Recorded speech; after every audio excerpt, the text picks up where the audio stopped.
Thank you again for being here. We're going to move on with this series using the book Liz Here Now as a backdrop. It's a story that I wrote about my life experience and about this woman who saved my life. Her name is Liz. And I want to show a few slides. This week we're talking, last week we really were trying to answer the question, why does God let bad things happen to good people? And this week we're going to talk about forgiveness, and next week we'll talk about healing, how to heal from traumatic events in our lives. But let's look at the next slide. We're running out of books for the church, so if you want a book, or if you know somebody who wants a book, probably the best way to do it is on the website, and there's a few things I want to show you about the website. If you have read the book, and you have something to say about it, I would love for you to write a review on the website. I haven't posted any of them yet. Some people have written reviews, but I want to post them. That's the next thing I want to do on the website. And if you, I think the next slide, yeah, there's two ways to get the book. You can get it in church, but we're kind of running out of church. We'll have a few more next week. But if you know somebody who wants the book, or you want another book, or for somebody else, it's pre-published right now. I've got some agents looking at it to publish, but we set up a nonprofit. It's called Liz for Kids. What we're doing is we're collecting money then to donate for organizations that are helping children abused kids, or children in peril in some way. So you can make a donation and get a book on the website. It takes credit cards and all that sort of thing. Or if you know somebody in Kansas that you think would be benefit from the book, please let them know about the website. The website is, the book's name, lizherenow.com. And if you just want to send me a note and dialogue about your thoughts, there's also a tab for that as well. So that's the shtick on the website. Thank you again for being here. Last week, I started off by sort of explaining how the story is true and how truth-telling works in that story. Because I had spent really 25 years trying to tell people this truth of what happened to me as a kid, and about this black woman who really saved my life. And I was always frustrated trying to tell the truth because I was telling true stories, but people were not perceiving the truth. So I decided I needed to employ a different kind of truth-telling, something that Jesus does a lot in the Gospels. When he wants to communicate a truth, particularly a complex or a deep truth, he speaks in parables. And for example, when he wants to talk about the grace and mercy and forgiveness of the Father, he doesn't say those words. He says, there's this father, and he has this son. We'll call him a prodigal son. And he was wayward, and he took a bunch of money, and he squandered it all, and then he's starving, and he comes back to the Father, and the Father completely restores him as a son, forgives him. So from this story, Jesus tells the truth about God the Father. So with me, I realized I needed to tell the truth in a different way than I had been telling it. So I incorporated in this book true stories about Liz, about my life, as well as some metaphors that pointed to truth so that people ultimately could understand and really feel what I was trying to say. And last week we talked about this quandary of why does God let bad things happen to good people? And I was sharing how, for me, I had looked at a bunch of different philosophies to try and explain how this crazy, crazy childhood occurred in my life. And found really the biblical answer beginning with Adam, beginning with our human ancestor being born into a cosmic battle of good and evil, and how he somehow turned over the dominion of the planet to the Dark One. And really, life should be far worse than it is now. And realizing from the biblical account that God is using tremendous effort to make life as good and beautiful as it is, albeit a broken world and evil still happening. And so really the question isn't why does God allow bad things to happen to good people? The question is, why is God doing so much to make life as peaceful and good as it is in light of what Adam really did? And then I shifted from that question because really the question for me, which I asked for a long time, shook my fist at God over that question, but I realized it never gave me what I needed. In fact, the question was the wrong question. What I needed was to heal my heart. And I talked a bit about that last week, and stopped, at some point in time, just stopped shaking my fist at God and allowed Him to heal my broken heart.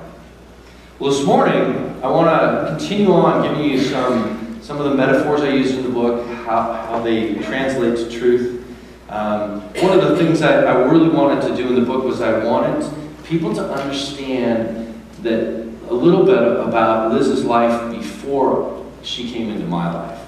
And it wasn't a book about that, so I couldn't say a lot about that, but I wanted to use some metaphors so you can get the feeling for what her life experience was before she even met me.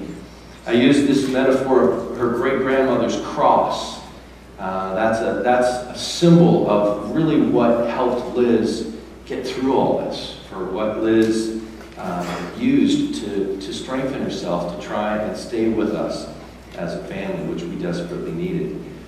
Also, I told this story about her great-grandmother running away from slavery. I don't know if that happened. I will tell you what did happen, though. Liz's great-grandmother was a slave, and Liz herself worked and was raised on the same plantation that her great-grandmother was a slave.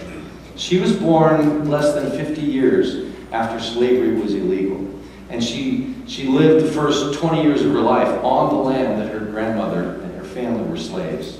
And they worked the land as sharecroppers, which, if you know much of the history, sharecropping wasn't all that much better of a life than slavery itself. It kept black people in really abject poverty and put them in debt so that they were controlled by landowners in that way. So what I really wanted to describe was this woman who was so powerful and so loving and so kind really had the backdrop of this very dark part of American history. That slavery was shadowing over her whole life. She was part of what was called the Great Migration. Between 1915 and 1970, for 55 years, 6 million black people left the South and left Jim Crow behind to try to seek jobs and a better life in the northern cities and out west. North like Chicago and Detroit, west like Long Beach and Oakland. Liz was part of that migration. She left Arkansas, where she grew up. She left the plantation that her great-grandmother was a slave on, and she left that when she was about 28 to come to California to leave Jim Crow behind. You can imagine her disappointment when she came to Oakland and found the Oakland police had hired Jim Crow officers out of the South to handle the black population there. So Liz did not have an easy life. She had a tough life before I ever met her. And I don't know how she did it. She is still to this day the most smiling, the most joyful, the most pleasant person I have ever met. She was always laughing, always making a joke, always praising something wonderful or pointing out something beautiful. In fact, at her funeral, they had an open casket. And I remember walking into the church and looking at the person in the casket and thinking, oh my gosh, they didn't get the right person in the casket. Because she wasn't smiling. I didn't even recognize her. I had to walk right up to the casket and, oh, okay, I recognize her high forehead. Okay, that's her. She was always smiling. She's the happiest person I've ever met. And she had a lot of reasons to not be. That's one of my favorite pictures. That's her when she was older. And she's really she's trying to hold back her smile because realize, she's poor. And when I was 42 or whatever, I had a necrotic tooth right in front. And I have dental insurance, so I got a root canal. That's why I have all my teeth. Well, she didn't. And so she was missing a tooth. She had a broad smile, but when she took a picture, she was doing her best to kind of hide that missing tooth, but she's just beaming there. That's my Liz. So this morning I want to talk about forgiveness. And I said a few weeks ago, there's 3 people, when you have trauma in your life, there's 3 people you have to forgive. You have to forgive the person who hurt you, the abuser. You have to forgive God. We talked about that a bit last week. And you have to forgive yourself. And I'll talk about that later this morning. But people would ask me, well, how could you possibly forgive those parents of yours? How could you forgive those despicable people? But really the question is never asked, how could I not forgive them? What be like to not forgive? To not forgive means the abuser still has control over you. Unforgiveness and resentment, it feels like control and power. I won't forgive them. But it's really the opposite. Forgiveness says to the abuser, you didn't win. Your violence did not crush me or win over me. Forgiveness says I am stronger, bigger, and better than the pain that was meant to destroy me. As an example, if you walked into a crowded elevator and somebody steps on your toe, you can forgive them. You're going to have to because you don't know them and they're going to wander off. You may shake your fist at them. But you can get over that forgiveness. You prove that you're stronger than a stubbed toe. And for me, what I went through was certainly a deeper hurt than a stubbed toe. But if I treated it in the same way and let go of it, if I could forget the offense, I could release the pain over it, and I could prove that I am bigger and better than that pain. I could prove to them and to myself that I cannot be crushed by their mistreatment or the intended evil that is behind it. The problem is it takes a moment to forgive a stubbed toe, but it takes many, many, many moments to forgive a bigger offense. For me, it took years. Another way of looking at it is it takes a moment to be strong enough to let a stubbed toe no longer bother you. But it takes a very long time to build the strength to not let a big offense bother you. I had this friend that his dad was an alcoholic, and there was a lot of pain and heartache as a kid for him. And he said he took a long time to forgive his dad. And he had this process that he would go through every day. He would sort of gather up in his own heart the anger and the resentment he felt towards his dad. And by the end of the day, he would consciously just let go of that and not think about it anymore. And the problem was the next day he felt more anger and more resentment towards his dad. And so the question was, well, did I not forgive him? I think Christians do this. Did I not forgive him? I'm feeling angry again. The problem is, if you've been hurt deeply, the anger and the resentment and the hurt is bigger than one day can handle. And so it takes many days and many days to choose to let go. And for me, I'm here to say that it does work. It doesn't feel like it works on a daily basis, but it does work. You can let go of a big offense and forgive. And for me, faith came in very big time, because I would overlay my anger and resentment with God's forgiveness and this great feeling of being loved by God. Because I had a new father who was huge for me. I had a new father who was nothing like my old one. So when I would contemplate how wounded or angry I was, I would overlay that with the thought of God's love. And I had favorite verses. I'll share a bunch of them next week when I talk about healing. But one of them was Jeremiah 31:3. It says, I have loved you with an everlasting love. Therefore I have drawn you with loving kindness. I would use that as a balm to try to comfort my own hurt. Isaiah 54:10 is another one. For the mountains may be removed and the hills may shake, but my loving kindness will not be removed from you, and my covenant of peace will not be shaken. Faith was huge as part of my own healing and part of my own forgiving and releasing the pain. A side story about Liz, during a time period in college, I came to Christ, and I realized with Liz, when I came to Christ, I grew up Catholic, so I always had a Christian background, but I never put my weight in it. I never surrendered to God until I was about 20 years old. And once I did, and I was filled really mystically, if you've come to Christ, you know what I'm talking about, filled with this love of God and the strength that comes with the love of God. Once I understood that, I realized Liz had that. Liz never pushed her faith on us. There was faith all around her in every way she talked, but she never preached at us. So I remember I went to her one time, and I told her what I did, and I said, you believe this, don't you? And she just about jumped through the roof. She was so happy that I had made this decision and celebrated that with me.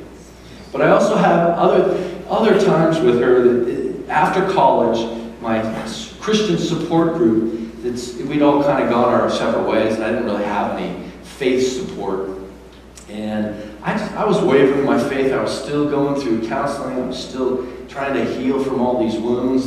it was a hard time for me. And I really wasn't sure, was I going to continue on in this faith? It was a crisis for me. And I used to have this pattern where I used to stop by.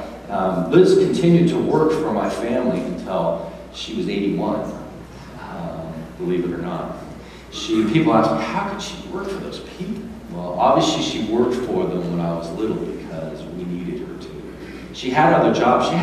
She had this really wealthy family a friend of hers worked for, and they were always trying to recruit her. They were newspaper people, and they had one of the biggest homes in Piedmont. And Liz would work parties there, and she'd tell us about this amazing house and their prize-winning rose garden. And they were always trying to pull her away, and thankfully, she never left.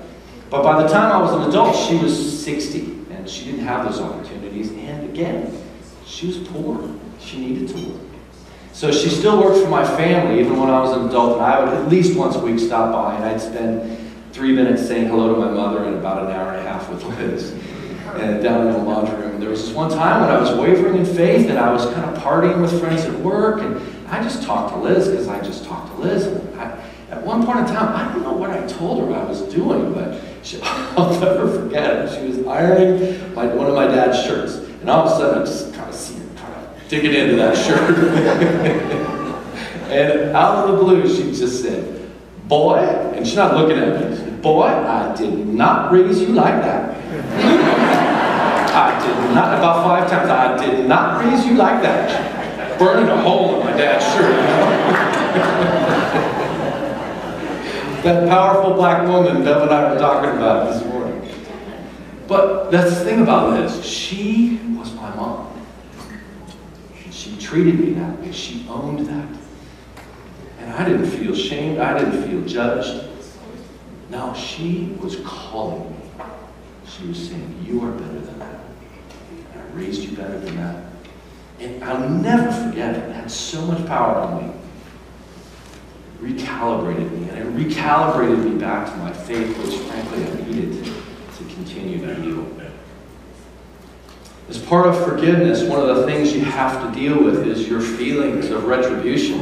And unfortunately for me, I really went through the experience of this abuse twice in my life because I went through it as a kid, and then unconsciously it was all locked up. I didn't remember any of it because I couldn't deal with it, and I'll explain that later next week. But then, in my 20s, I had to face this, and I was counseling, and memories were flooding back, and I was so angry at my parents. Retribution, even simple retribution of being unkind to them, was very much on my mind. And I had pulled out that list that I shared last week of poisoning and all those other things that I was thinking about. But I decided that I would do something far more powerful than retribution, that I would forgive them. And it's stronger and more powerful to forgive because it freed me. Retribution, even unkind words, they temporarily feel good, but they do nothing to free your heart. And if I had done anything serious, it's like doing a crime to solve a crime. It just makes things worse. It feels like retribution will free you because it feels powerful, but it actually does the opposite. For me to execute judgment, I'd have to become an abusive person, and that's precisely what I didn't want to be. And also, as part of the forgiving process, you have to forgive yourself. It sounds very weird, but you have to forgive yourself, especially if you've been traumatized as a child. You end up with these unconscious commitments. I had an unconscious commitment to never be hurt again. And it became a requirement on me. It became a vigilance that I would never allow myself to be hurt again. It led me to lots of tough interactions with people. Me being hypersensitive with words and comments, that I couldn't accept being slighted or mistreated, or my interpretation of that. It played out with Rhonda, of course. I worked through a lot of misunderstandings. It played out with good friends, good guy friends. Played out a lot.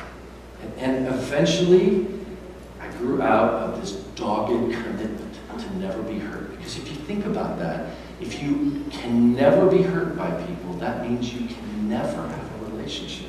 Because unfortunately, the person on the other side of that relationship is as flawed as you and will hurt you just like you will hurt them. So you have to forgive yourself. You have to say, it's really okay. It's really okay to let myself not be so diligent. And forgiveness is different than reconciliation. A lot of Christians are confused by that. It's a different concept. I forgave my parents, but I never reconciled. Now, I no longer wanted them to pay for their crimes or to make it up to me or to owe me anything, but I finally recognized it was part of the forgiveness process, that it was part of their own brokenness that helped forgive them. They had their own stories. I'll talk about that in a little bit. But I forgave them, never reconciled with them, because forgiveness is something that you do yourself. Even if the person is alive or not alive, you have to forgive. You have to become free. You have to answer questions like, do I really want to hold on to this anger and pain? Do I want to be free of it? Am I bigger and stronger than the person that hurt me and the hurt that they inflicted on me? All those questions are very deep questions you have to ask, but forgiveness is something that you do on your own. Reconciliation requires that the person who hurt you get involved. At some point, my sister and my brother and we all confronted my mother. I think I was the last one to do it. We did it individually. I think I was the last one to do it, and we all received quite a venomous response. She denied it all. We became very cruel people who would ever make up. Why would we ever make up this? The worst, actually, was my dad, who was very aggressive about it and enraged with all of us for how dare us say such a thing like that. And that became their official reaction up until their deaths. Abusers, they have to make amends if you're going to reconcile. They have to admit it. They have to apologize. They have to commit to change. Otherwise, you can forgive them, but you can't reconcile. And you can't confuse those two things. In fact, it's wisdom to not reconcile with a person who stays committed to their crime. Because when they don't admit they're wrong, they're really saying that it was okay what they did. And they're likely to continue to be abusive when they think that behavior was okay. So as a result, my father and mother, they never once babysat my kids. They were never alone with my children. And because of that, I was kind to them, I was pleasant with them, I was polite with them, but I didn't spend a lot of time with them. They would always be confused about that, and then when it would prompt a conversation, they would always back away from what the real reason was. People who abuse other people, they're simply not safe. That's why they abused you. That's why that if they want to reconcile, they have to come to a place where they admit they were wrong and they want forgiveness. If not, it's like my parents. I can forgive them, but I didn't reconcile with them. And Christians, we get confused by this, and it is a bit of a blurry line. Best I can do, I think, is to give you some stories of how it worked out with my parents. My mother, when we were adults, she just sort of became a ghost. She just became sort of a, they say, maybe depressed person.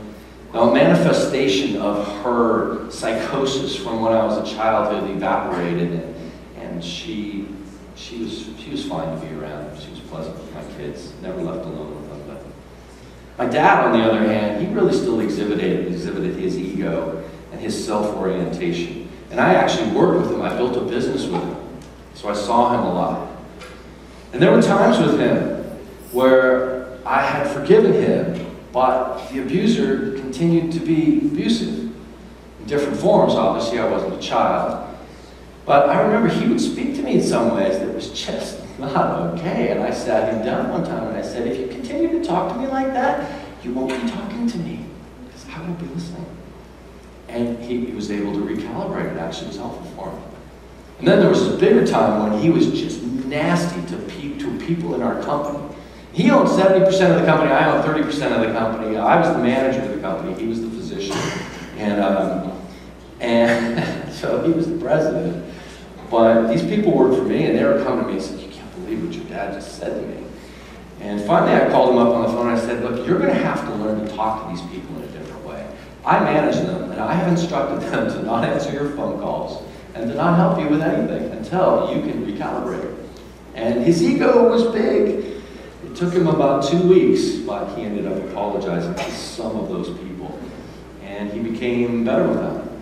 So holding people to the line of reconciliation is actually not only helpful for the person who has been abused, but it's actually helpful for the person who needs to grow and needs to become a better person. And we get confused. Sometimes it sounds forgiving, but it's not. Forgiveness is about what they did in the past. Reconciliation is about how you're going to behave now. In the last few minutes, I want to share a few more metaphors from the book. There was some backstory about Jane Connor and Frank Connor. The backstory about Jane was that she was raped when she was very young. And unfortunately, that is not a metaphor. That did happen to my mother. I used a little poetic license to weave together some elements of the story. And my father, he did grow up in the Depression. He was very scarred by poverty. And I made him say something in the book that says, where Frank Connor says, "When does enough money make me not afraid anymore?" That's sort of a psychological commentary on my father, but it is accurate. And I had this process when I was editing the book with my editor, and she said, you know, these people were so despicable and they were so awful when you were a child. It seems a little bit of a thing hard to believe that that's the only thing you have in their backstory. And I debated, should I throw other things in there? It's about all the damage that I knew about. And should I make it more believable by putting something else in there? And I eventually decided no. And I decided no because we are fragile. We are fragile beasts, as the quote goes. People are fragile. And I wanted to make the point that those events could scar somebody that badly. Another story in the book is young Todd at the fence, the cyclone fence at the playground when Liz comes to see him at school, and he's despondent. And unfortunately, that is also not a metaphor. My mother attacked me when I was 5 and a half, when I was in kindergarten. From that, there was something that fissured in my personality. There was something that cracked. And of course, abuse had gone on for years, but something cracked with that. And that was me. I had spent most of the year in kindergarten, and of course I had friends, and we'd play, and recess was great and everything. And when I came back to school, I was afraid of everything and everyone. And I didn't know why. And I certainly at 5 and a half didn't know what to do with that. And it goes to this point of how fragile we are as people. When you really think about it, that attack in chapter 7, it was 15 minutes. But I didn't recover from that for 18 years. We are fragile. We're fragile. It is why I love that passage that I shared last week about cups of water. That the people, the heroes that enter heaven, are people of simple kindnesses. Because it holds true that we can be so easily hurt, but we can be so easily blessed as well. Simple kindnesses have always meant a tremendous amount to me because I have been so simply hurt and yet so deeply hurt. The final metaphor I want to share today that was very, very important for me to put in the book is the sinkhole. Almost everybody, did that sinkhole happen? Is that really true? So it's very important. It tells some very important truths about me and about Liz. And sinkholes happen. Okay? Coal mining did take place in the East Bay Hills. You got Black Diamond Mine, it's an old coal mine. So coal mining did happen around here. And there's lots of stories of coal mines that are not prepared after they're done mining, and lots of sinkholes that happen in coal mines. So it all had some truth to it. Did one happen in the rose garden in our backyard? No. But this, to me, was the most important thing that I had to tell the truth on in this book. Remember, I had to end the story. I knew halfway through the story that I had to end the story in a truthful way. And the two truths that I had to accomplish was my mother had to become disabled because that's what happened. She became disabled enough to not hurt us any longer, and the abuse ended abruptly. And the second thing that had to happen at the end of the book was Liz had to stay. We wouldn't have survived without her, and thank God she did stay. So those two things, I needed to create that dynamic, but I needed, for me, to do some other things. One is I needed the question why to be asked. And I knew it early on when I wrote the book. I needed that question asked. And well, it's like the question, why God? Why God did this happen? Asking the question to the abuser, I needed it asked. And I needed Liz to ask that question. And if you read the book, you know on the edge of that sinkhole, that's what Liz asks. Why? It made no sense. And it was dealing with the absurdity and the emptiness of it all. You're a beautiful woman. You're rich. You are the American dream. You have a beautiful home. Everything about your life is wonderful. Why did you do this? Why did you do this to your children? And of course, there's no answer, particularly from a mentally ill person. But I needed the question to ask, and that sinkhole provided that. And probably the most importantly, what I needed was a judgment scene. I needed judgment. I needed Liz to stand on the edge of judgment. Because the truth is, my whole childhood, Liz was in the place of a judge. She was independent. She was separate, just like a judge. When a crime is presented before a judge, the judge has to do two things. He has to evaluate the truth of it, which Liz had clearly done that. She knew what was going on. But then the judge has to levy a sentence. And so Liz, all along, was in the place of judgment. She was in a place to judge these people. I said last week she could have easily poisoned their coffee. Probably gotten away with it. There's a lot of things she could have done to end this abuse, to play judge on those people. And it's like the sinkhole. She could have let Jane Connor die, and the abuse would have ended. Nobody would have known, and nobody would have faulted her if they did know. And her little white babies would finally be safe. But she didn't do that. She was in the place of judgment for years, and she never judged. And at that point in the book, Todd Connor breaks down. Remember, he's telling a story from a funeral. And he breaks down, the story goes back to the funeral with Todd as an adult.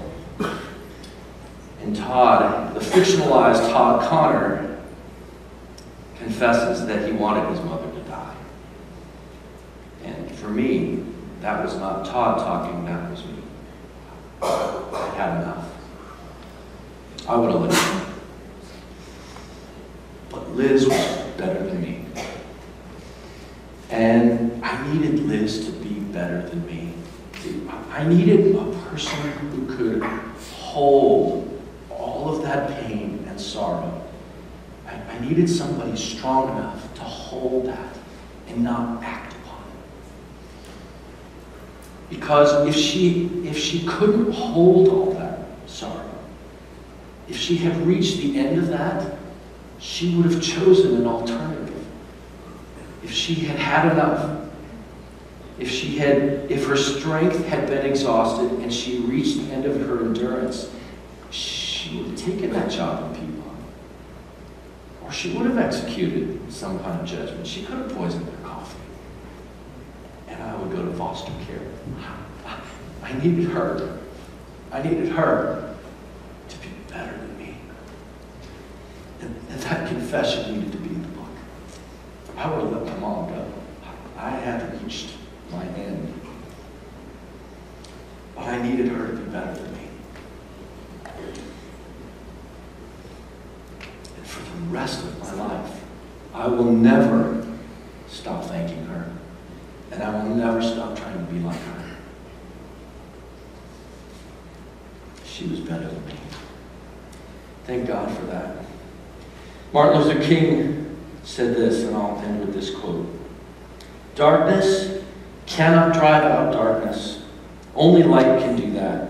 And hate cannot drive out hate. Only love can do that. We pray. Father, thank you for the love of this friend. Thank you that she was better than me. Thank you that you gave her the strength to see this whole crisis through. I was so benefited from that, Lord. Thank you for her. In Jesus' name.